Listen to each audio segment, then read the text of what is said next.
2026 সাল চলে এলো ভাই। দুনিয়ার ফুটবল এখন রকেট গতিতে এগাচ্ছে।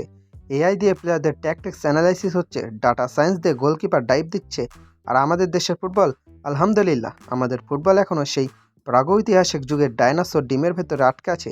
আমরা যাই করি না কেন আর যাই বলি না কেন, বাংলাদেশ ফুটবলের একটা চিরন্তন সত্য আছে, সেটা হলো দুনিয়া উল্টে গেলেও আমাদের চেয়ারে বসা কর্তাদের চেহারা আর চিন্তা কখনো বদলাবে না। চারপাশের মানুষ যখন ইউরোপ আমেরিকার ফুটবল থেকে হাইপ তুলছে, তখন আমাদের দেশের ফুটবলকে কিছু অযোগ্য আর পূর্ণ চিন্তাধারার কর্মকর্তা মিলে এমন এক দুধভাত বানিয়ে রেখেছে যে সাব টুর্নামেন্টে মালদ্বীপের সাথে ড্র করলেই মনে হয় আমরা বিশ্বকাপ জিতে গেছি। এই যে আমাদের ফুটবলের এই গৌরবময় স্থবিরতা, এর পেছনে কারিগর কারা জানেন? আমাদের ফুটবলের অবিনশ্বর সিন্ডিকেট। এই সিন্ডিকেটের অন্যতম দুই খলিফা হলেন সাইফুল বারী টিটু আর হাসান আল মামুন সাহেবরা।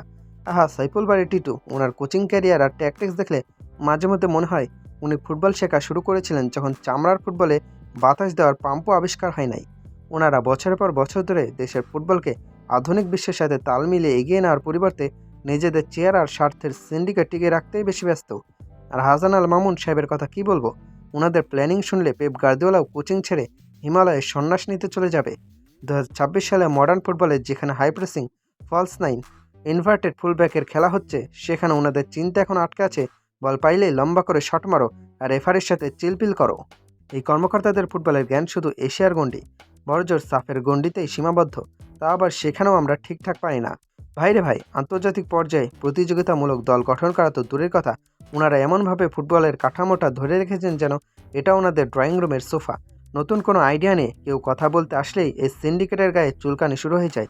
ইউরোপের শীর্ষ ফুটবল কাঠামো কেমন, একাডেমি কিভাবে চালাতে হয়, স্কাউটিং কিভাবে করতে হয়, এসব আধুনিক পরিকল্পনার ধার ধারলে ওনাদের পলিটিক্স করার টাইম থাকবে না। ওনাদেরকে যদি জিজ্ঞেস করা হয়, আচ্ছা দেশের ফুটবলের এই দশা কেন, ওনারা অত্যন্ত গম্ভীর মুখে উত্তর দেবেন, আসলে আমাদের প্লেয়ারদের পুষ্টির অভাব, মাঠের অভাব, আর হ্যাঁ, মানুষের সাপোর্টের অভাব। মানে দোষ সব আমার জনতা আর প্লেয়ারদের ওপর।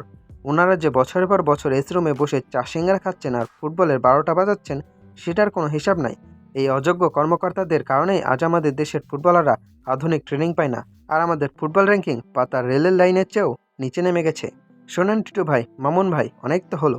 যুগের পর যুগ ধরে দেশের ফুটবলে 12টা বাজালেন, এবার দয়া করে একটু রেস্ট নেন। 2026 সালে ফুটবলে আপনাদের এই ব্যাকডেটেড পলিটিক্স আর সিন্ডিকেট দিয়ে আর কিচ্ছু হবে না। বাংলাদেশের ফুটবলের স্বার্থে, কোটি ফুটবল ভক্তের দীর্ঘশ্বাসের অভিশাপ থেকে বাঁচতে আপনাদের মতো সকল অযোগ্য কর্মকর্তার পদত্যাগ এখন শুধু সময়ের দাবি না, একদম গণদাবি। আমাদের এমন নেতৃত্ব প্রয়োজন যারা ফুটবলের ভাষা বোঝে, যারা ক্ষমতার লোভ ছেড়ে মাঠের উন্নয়নে কাজ করবে।